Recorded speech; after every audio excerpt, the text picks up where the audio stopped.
The binder slammed onto the conference table so hard that pens rattled across the polished wood. I flinched despite myself. Mark Ellison leaned forward, his knuckles white against the leather cover, and his voice cut through the room like broken glass.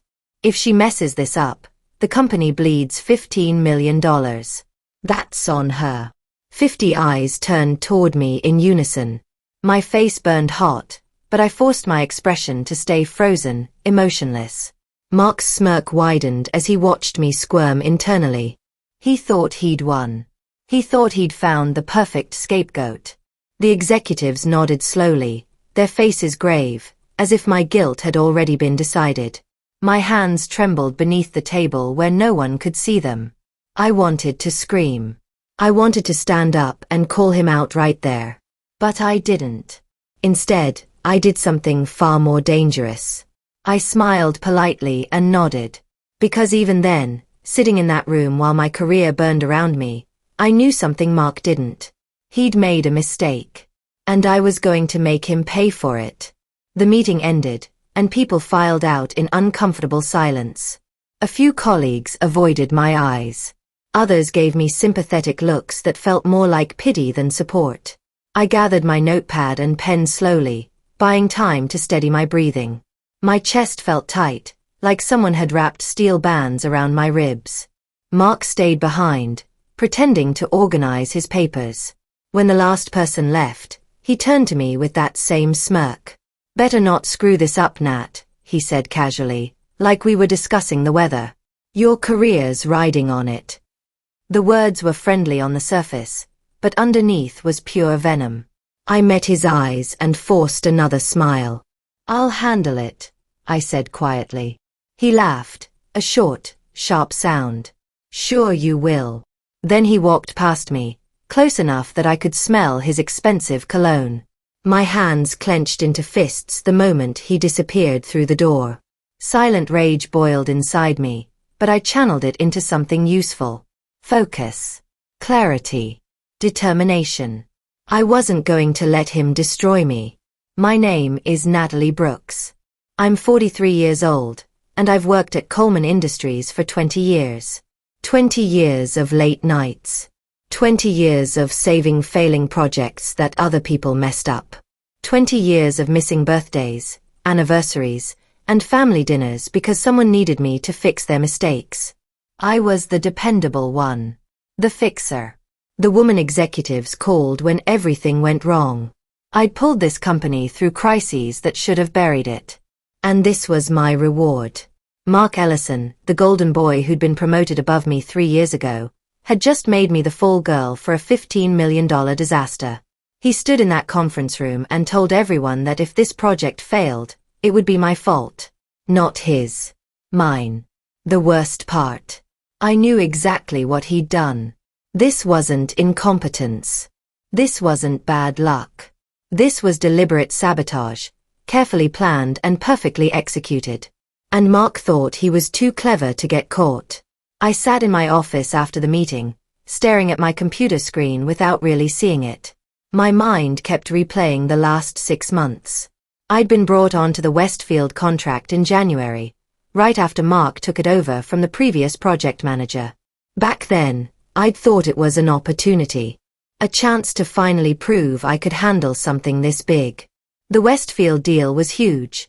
A $15 million infrastructure upgrade for one of our biggest clients. Success meant bonuses, promotions, and recognition. Failure meant lawsuits, financial ruin, and careers destroyed. I'd worked weekends and holidays, building timelines, coordinating with vendors, and making sure every detail was perfect. But the deeper I got into the project, the more things felt wrong. Documents went missing. Contracts sat unsigned for weeks. Deadlines got shortened without explanation. At first, I thought it was just normal chaos. Big projects were always messy. But slowly, a pattern emerged. And that pattern pointed directly at Mark. The setup had been brilliant, I had to admit. Mark had started small, making tiny changes that seemed innocent. He'd tell me to use a different vendor, then forget to send the updated contact information. He'd approve a timeline, then tell the client something completely different. He'd promised to handle contract signatures, then let them sit on his desk for weeks. Every mistake looked like mine.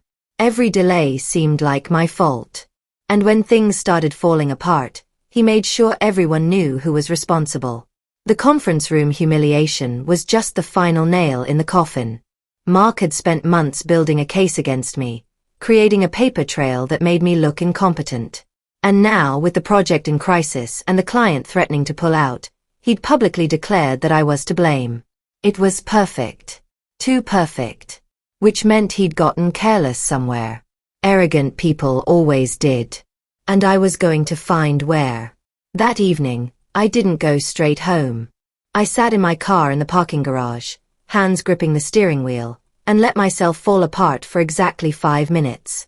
I cried silently, my shoulders shaking, my breath coming in short gasps. 20 years. 20 years of loyalty, and this was what I got.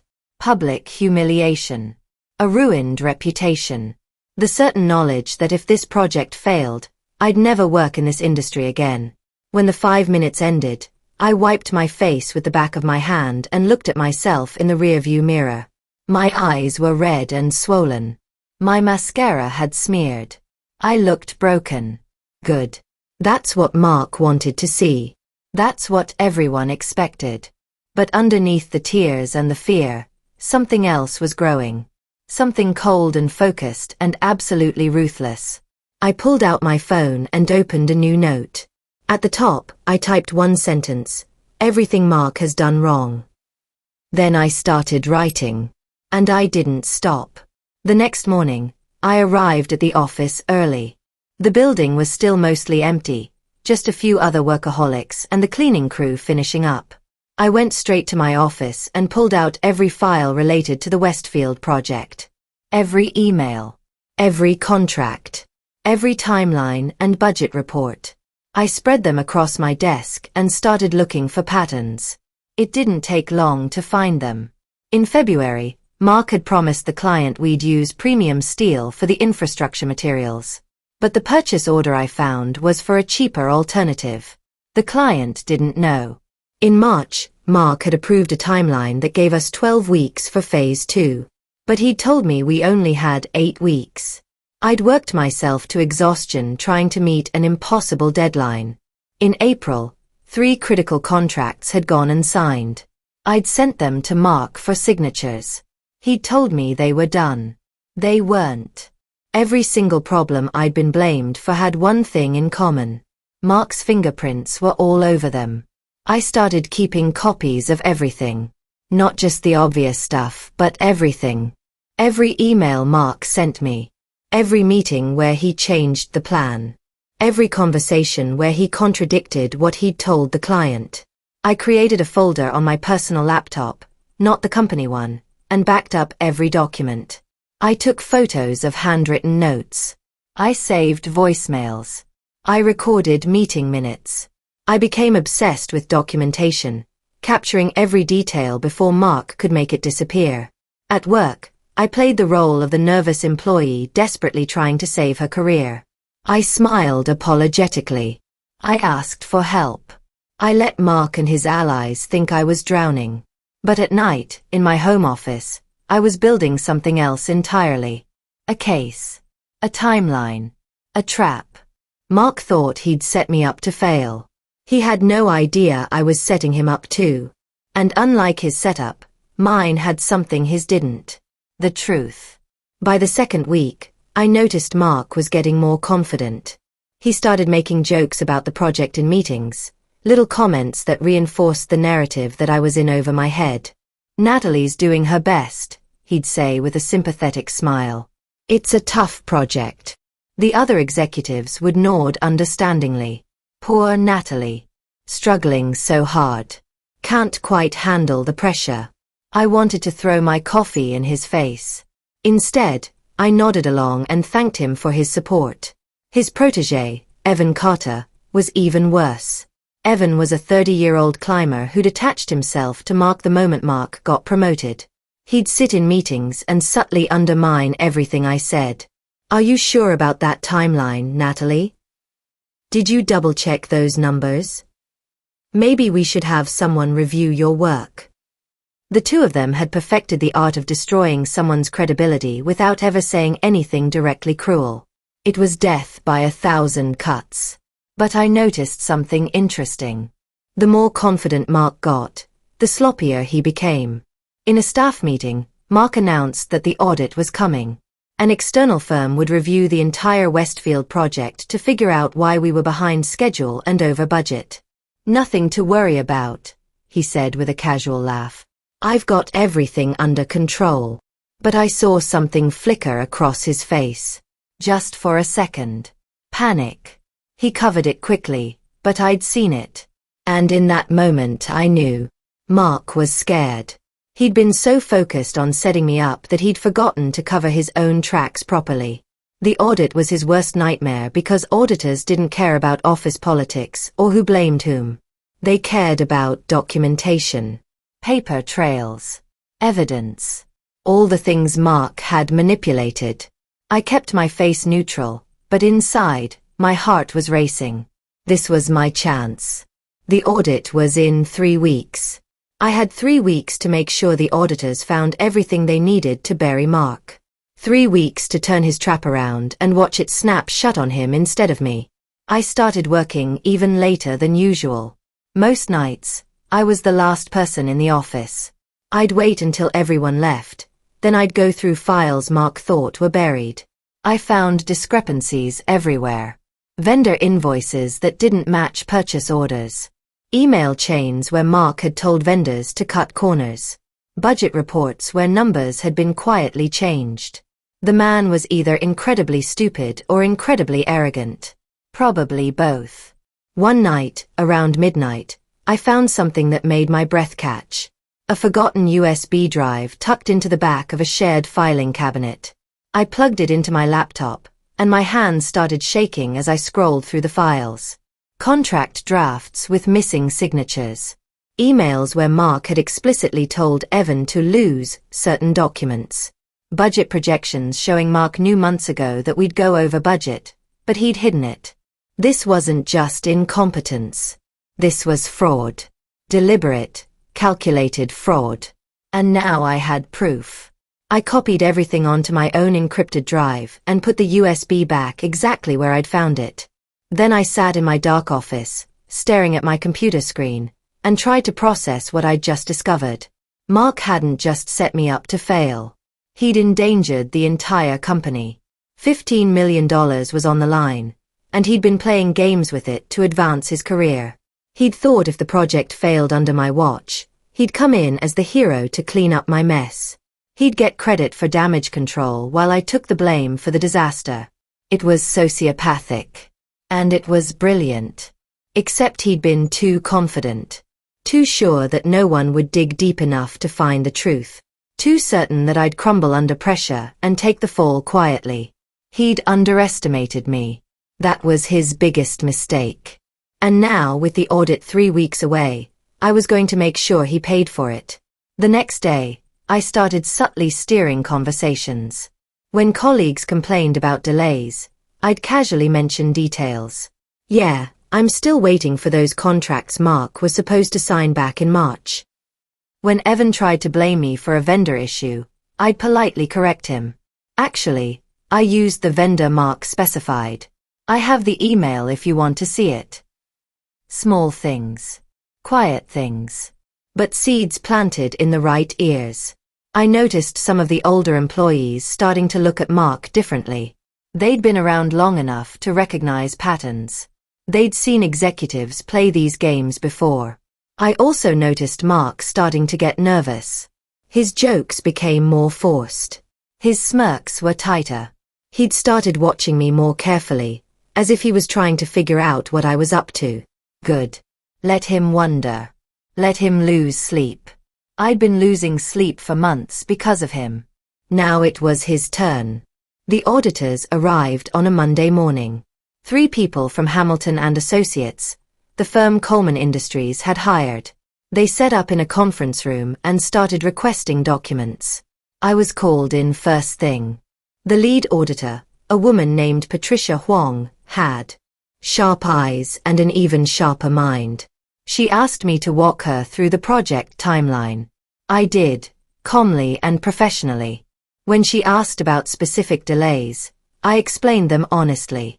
I was told we had 8 weeks for Phase 2, but the original timeline showed 12 weeks. I'm not sure where the discrepancy came from. Patricia made a note. Do you have documentation of that? Yes, I said. I have emails showing both timelines. Her eyebrow lifted slightly. Can you provide those? Of course. I sent her everything. Every email. Every contradictory instruction. Every unsigned contract. I didn't editorialize. I didn't point fingers. I just provided facts. And I watched Patricia's expression grow more serious with each document I sent. Mark's interview was scheduled for Tuesday afternoon. I wasn't in the room, but I heard about it from others. Apparently, he'd walked in confident and charming, ready to explain how the project had gotten derailed under my management. But Patricia had started asking very specific questions.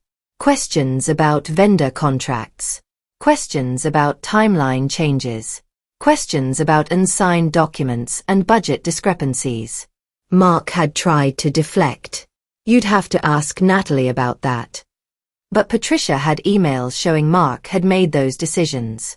That's not what our documentation shows, Mr. Ellison. By the end of the meeting, people said Mark's face had gone pale. His charm had evaporated. He'd started stammering, contradicting himself, blaming other people.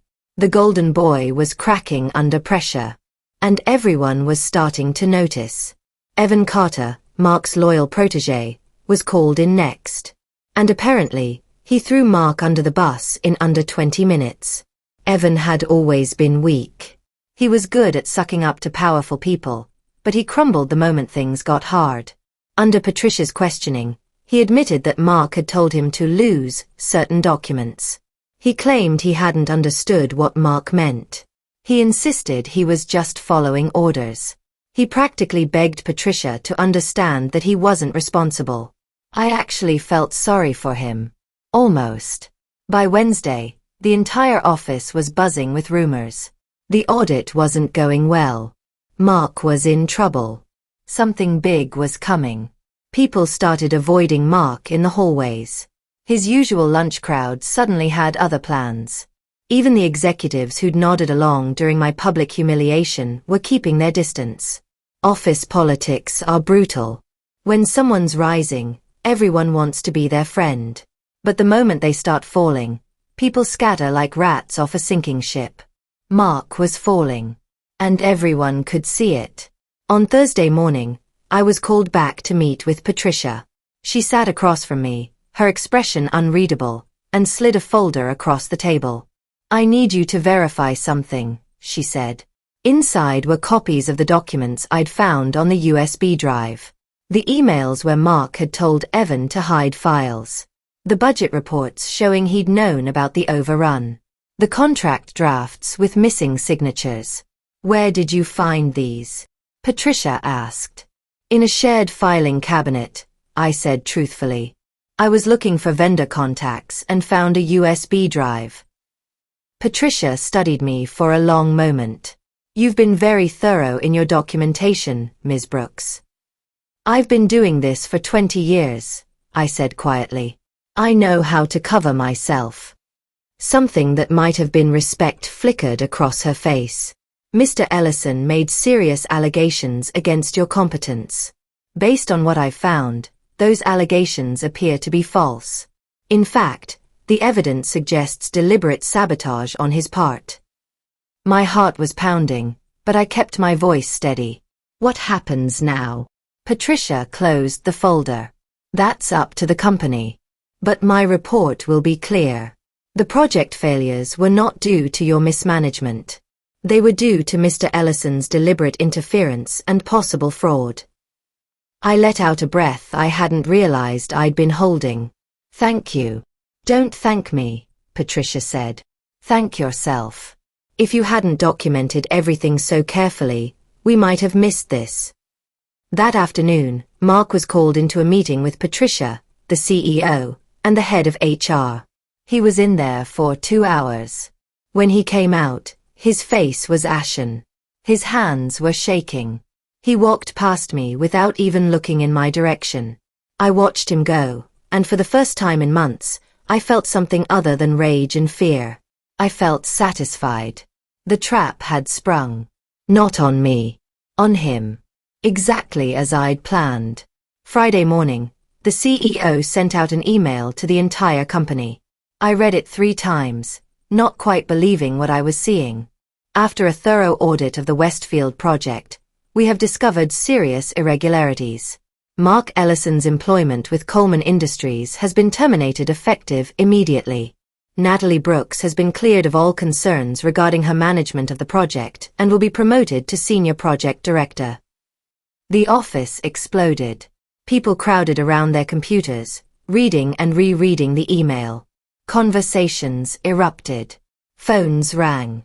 Someone actually started clapping. Others joined in. I sat at my desk, staring at my screen, and felt tears welling up. But this time, they weren't tears of shame or fear. They were tears of relief, of vindication, of justice. 20 years. 20 years of being overlooked, underestimated, and taken for granted.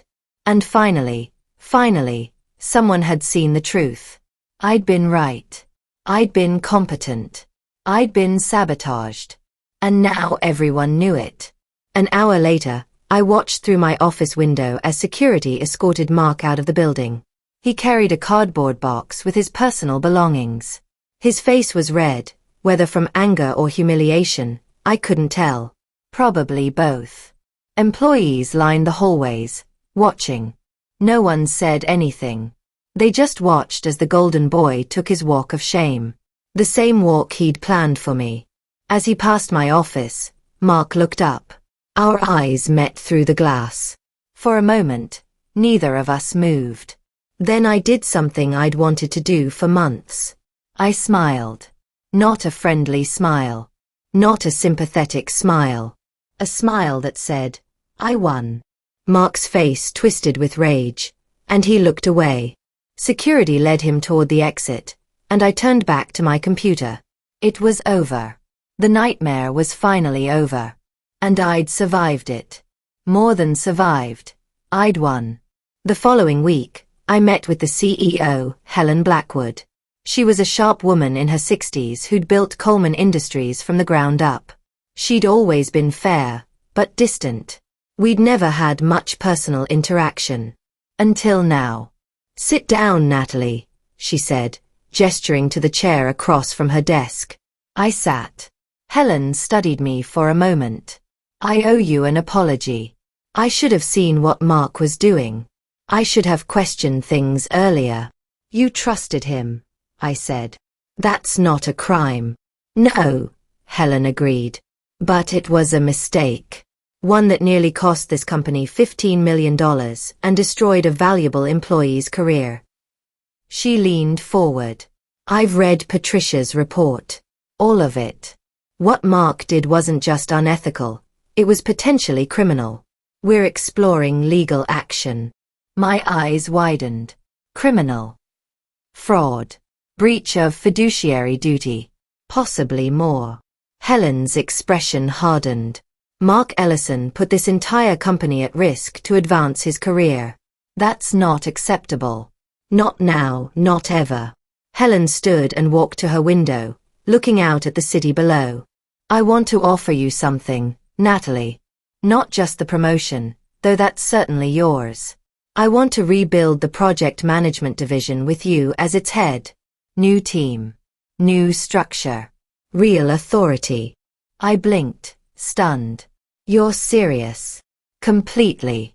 You've proven you can handle pressure. You can document thoroughly. You can spot problems before they become disasters. And most importantly, you can be trusted. She turned back to me. Those are exactly the qualities I need leading this division. So what do you say? What did I say? I said yes. Of course I said yes. This was everything I'd worked for. Everything I'd dreamed about during those 20 years of late nights and missed holidays. Not just a promotion. Real power. Real recognition. Real respect. "Thank you," I said, my voice thick with emotion. "Thank you for believing me." Helen smiled. "Thank yourself. You did the hard part.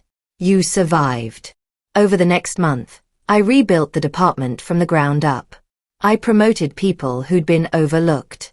I fired Mark's cronies who'd helped him create the toxic environment. I implemented new documentation systems so nothing could be buried or hidden again. And I saved the Westfield project. It wasn't easy. The client was furious about the delays and the problems. But I showed them Patricia's audit report. I showed them the evidence of what Mark had done. I proved to them that Coleman Industries was trustworthy, that the problems had been caused by one corrupt man, not by systemic failure. They agreed to continue the contract. By December, the project was completed successfully. Under budget. Ahead of the revised schedule. The client was thrilled. Helen was thrilled. And I was exhausted. But it was the good kind of exhaustion. The kind that comes from winning. From proving everyone wrong. From showing the world exactly what I was capable of. 6 months after Mark's termination, I heard through the industry grapevine that he'd been blacklisted. No company would hire him. Patricia's audit had been shared with Coleman's legal team, and they'd quietly let other companies know what he'd done. His reputation was destroyed. His career was over. Part of me felt sorry for him. A very small part. The rest of me remembered sitting in that conference room while he humiliated me in front of 50 people. Remembered the smirk on his face. Remembered the deliberate, calculated way he'd tried to destroy my career. He'd made his choices. Now he was living with the consequences. As for Evan Carter, he'd been demoted and transferred to a different division. Last I heard, he was miserable. Good. Sometimes, justice actually happens. Sometimes, the people who try to hurt you end up hurt themselves. Sometimes, the truth wins. I'd learned that the hard way. But I'd learned it. I sit in my office now, the corner office with the big window and the view of the city, and think about everything that happened. Mark thought he'd set me up to fail. He thought he'd found the perfect scapegoat, someone whose reputation would shield him while I took the fall. He thought wrong. What he didn't understand was that 20 years of being underestimated had taught me something valuable. It taught me to be careful. To document everything. To trust facts over charm. To never assume someone's looking out for me. Those lessons saved my career. And they destroyed his. People ask me sometimes if I feel guilty. If I regret what happened to Mark. I don't. Not even a little. He made his choices. He tried to ruin me. I simply refused to be ruined. I defended myself with the truth.